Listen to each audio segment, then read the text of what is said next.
সম্মুখে ভারেরা ইউনিয়নের সাবেক চেয়ারম্যান সাইদ চেয়ারম্যান জিপ গাড়িতে করে এসে হেলমেট মাথায় দিয়ে সাদা পাঞ্জাবি পরে পিস্তল দিয়ে গুলি করে।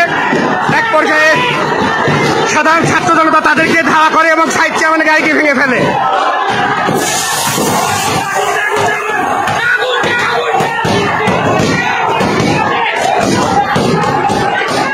ল্যাব এইড হসপিটালের সামনে থানার সম্মুখে, সদর থানার সম্মুখে।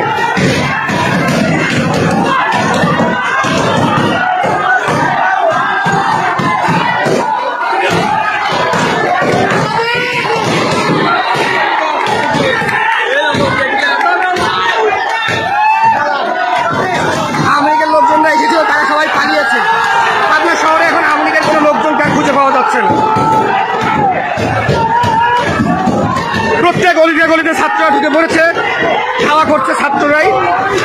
পাবনা শহরের সমস্ত গলিতে ছাত্ররা ঢুকে পড়েছে। পুলিশ নিরপেক্ষ ভূমিকা পালন করছে, পুলিশের ভূমিকা নিরপেক্ষ দেখতে পাচ্ছি আমরা। এএসপি মাসুদ আলমের নেতৃত্বে পুলিশের নিরপেক্ষ ভূমিকা দেখতে পাচ্ছি এবং ছাত্ররা সারা শহর দখল করে নিয়েছে। আওয়ামী লীগের লোকজন ককটেল ফুটায় এবং পিস্তল দিয়ে